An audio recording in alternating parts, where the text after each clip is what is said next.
I decided to do this today because, I think that the problem is an epidemic out there. And if I can just help one kid with coming out and taking 3 hours or so out of my day, then I'll do it every day. I was 14 when I first tried my first drug. It happened to not be my drug of choice. It was cocaine. But the real problem started when I was about to turn 16. And I opened my freezer to get a popsicle out, and my friends pointed at these pill bottles that were in there. And they were like, "Have you ever tried that?" And I said, "No." I had a bad day, and I was like, "Yeah, let's do it." For some reason, I decided to snort it, not swallow it, and I loved everything about it.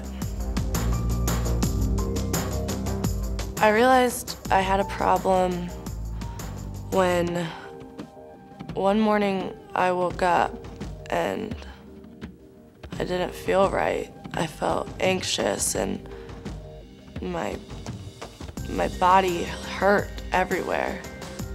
And I was so naive at that point, I thought it was the flu and I knew what could fix it. And unfortunately, what could fix it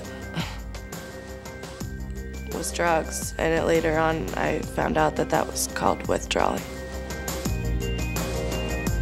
How quickly it happened was, I started doing pills on a regular basis, and I had friends point out to me, like, "You're buying bags of these things." I mean, a full bag of them. I mean, that has to cost how much money? And you're doing them all in like a day?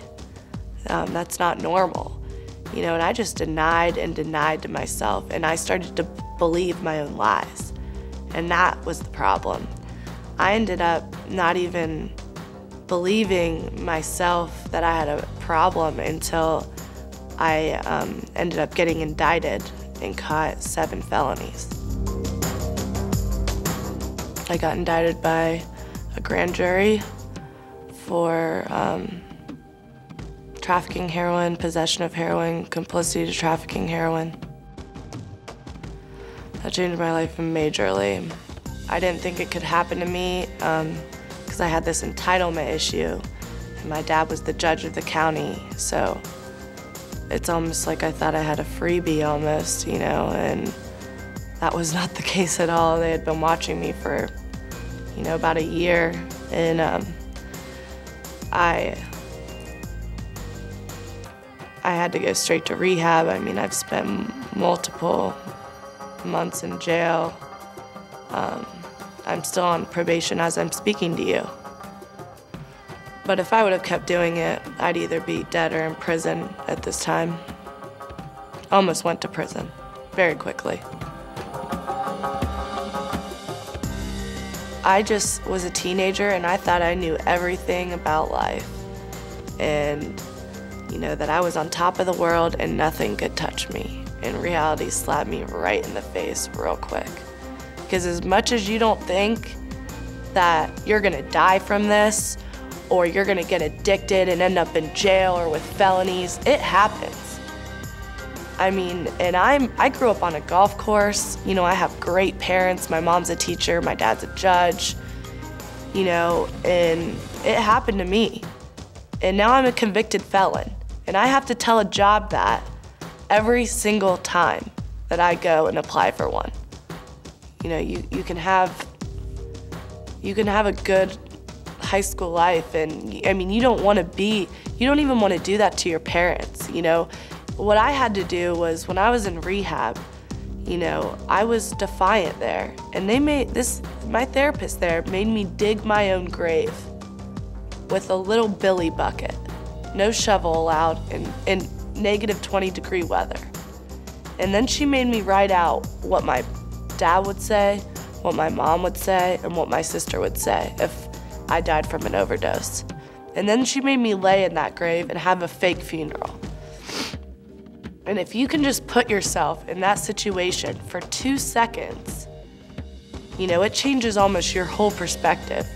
Because you see that that's not only affecting you, it's affecting everyone around you. What I did to my parents and how I made them feel is, I mean, there's like nothing more painful, you know, than, and especially my dad, because we're very, very close, you know, and he was just so sad, and he got really like unhealthy because he just couldn't sleep. I mean, wondering what was gonna happen to me every single night. You know, having to come see me in jail against glass walls. You know, when he was holding me when I was, you know, born, he didn't think that was gonna happen. You know, he wanted the best for me. And he gave the best to me. You know, there was nothing he could have done to make me not do what I did. You know, it wasn't his fault, and he blames himself for all of it. And that is probably the hardest part of all of this.